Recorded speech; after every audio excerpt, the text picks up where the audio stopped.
GHMC commissioner RV Kannan నగరంలో పర్యటించారు. Serilingampally zone Malcolm చెరువు గచ్చిబౌలి నుంచి కొండాపూర్ వరకు చేపట్టిన రెండవ దశ శిల్పా లేఅవుట్ ఫ్లైఓవర్ పనులను ఆకస్మికంగా తనిఖీ చేశారు. ఇక హెచ్సిటీ ప్రాజెక్టు ద్వారా కాజాగూడ చౌరస్తా వద్ద చేపట్టనున్న ఫ్లైఓవర్ అండర్ పాస్ స్థలాన్ని కూడా ఆయన పరిశీలించారు. ఈ క్రమంలో అక్కడ ఉన్న వాకర్స్ తో మాట కలిపారు.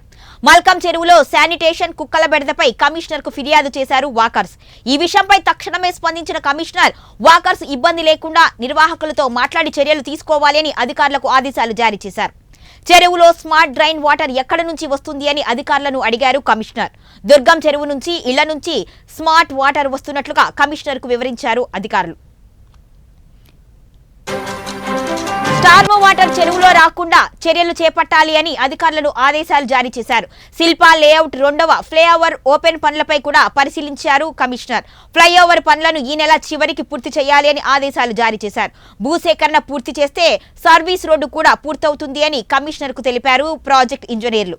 భూసేకరణ ప్రక్రియ పూర్తికి చర్యలు తీసుకోవాలి అని జోనల్ కమిషనర్ కు ఆదేశాలు జారీ చేశారు కమిషనర్. ఇక కమిషనర్ వెంట zonal commissioner B Hemant Sadadev, DC Prashant, SC Balaji, project EE Namya Nayaki తదితరులు ఉన్నారు.